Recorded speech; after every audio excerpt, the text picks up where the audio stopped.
Welcome to The Newsworthy. All the day's news in less than 10 minutes. Fast, fair, fun, and on the go. Thank you so much for listening.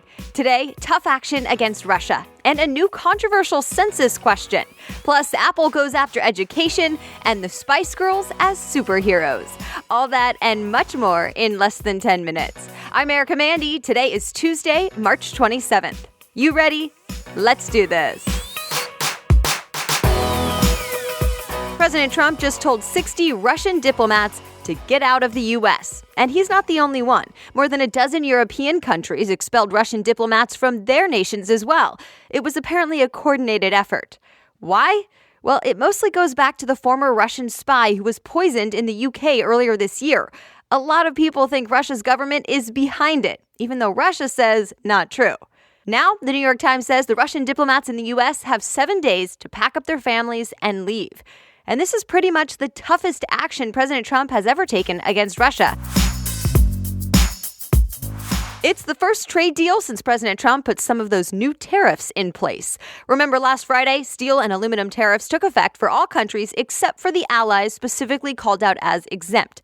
President Trump did indicate it could maybe be used as a negotiation tool. Well, Fox Business reports South Korea did negotiate, and instead of those steep tariffs, South Korea will now just have a more relaxed quota, meaning only a certain amount of those metals will be allowed into the U.S. But South Korea likes that a lot more than the tariffs. In exchange, South Korea did make some concessions, like opening up its markets to more American cars. There was a report that the U.S. and China may also start negotiations on trade, that neither country really wants a trade war, and that made investors happy. Wall Street had its best day in more than 2 years, which helped it recover from the not-so-great week last week. The Dow Jones ended the day yesterday up nearly 670 points. You know which company had a lower stock price yesterday? Facebook. Things still are not going so well for them. Last week, I told you about a Bloomberg report that the Federal Trade Commission is investigating whether or not Facebook violated data privacy rules. Well, the FTC made it official this week.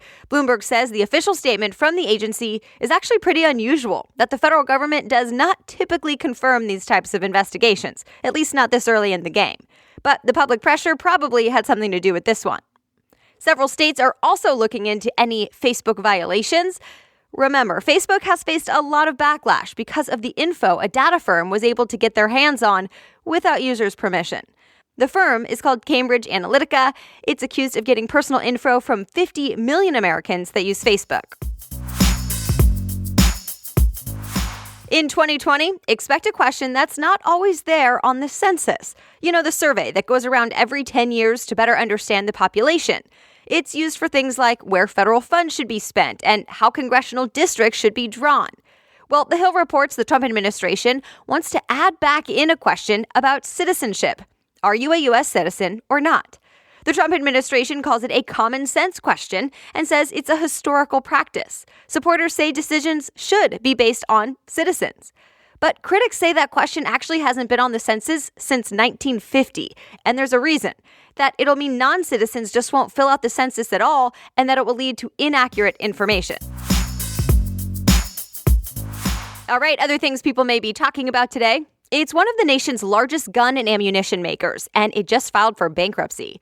Remington is more than 200 years old, but it's been dealing with lower sales and a lot of debt. Plus, lawsuits tied to the Sandy Hook school shooting in 2012. But remember, bankruptcy does not have to mean it's going out of business. USA Today reports there's a plan to restructure. Apple CEO Tim Cook will be at a Chicago high school today, and he's expected to unveil a lower-priced iPad and maybe some other things. Unlike the typical media event Apple has, USA Today says this one will not be live-streamed online. Instead, it's meant to appeal to educators and administrators, get schools thinking Mac again. Apparently, Google owns the classroom right now with its cheaper Chromebook laptops. Stay tuned for the details of any new announcements. The Final Four is set, this time for women's college basketball. All 4 teams are number 1 seeds. The teams are UConn, Notre Dame, Louisville, and Mississippi State. The women's Final Four is this Friday. The men's, which we talked about yesterday, is on Saturday. The Spice Girls are apparently reuniting. Remember them? Really wanna zig a zig, ah. You know, the British girl band from back in the day with nicknames Posh, Scary, Sporty, Baby, and Ginger Spice. But they're not actually reuniting for a music tour. Instead, it could be an animated superhero girl power movie. Variety reports they've signed on for the project and are now shopping it around to production studios. TBD when it could come out. So this is going around online. People want to know who bit Beyonce's face. Really. Comedian and actress Tiffany Haddish started the whole thing when she told GQ magazine that someone bit Beyonce's face at a party back in December of last year. But Tiffany wouldn't say who. And now a lot of Beyonce's fans can't get over it.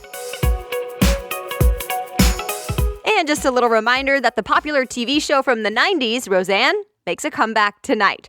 The Hollywood Reporter says it's got some of the old humor and some new politics to it. For example, Roseanne loves Trump in the new version, and her sister Jackie, not so much. So that fight makes it into the first episode. And yes, a lot of the original cast is back. The Roseanne reboot airs tonight on ABC. And that's it. Thanks so much again for listening. Please be sure to subscribe on your podcast app by hitting the subscribe, follow, or favorite button, or just head on over to thenewsworthy.com and sign up right there. All those ways will help make sure you don't miss an episode. And if we haven't connected yet over on Instagram, be sure to find me and say hello. I'm at Erica Mandy News. If you just want to read more about any of the stories mentioned in today's episode, you can do that at thenewsworthy.com. Click episodes and find today's date. That's where you'll find a bunch of links to all the articles. The Newsworthy is ready for you every weekday by 4 a.m. Eastern Time, so I'll be back with more news tomorrow. Have a great day.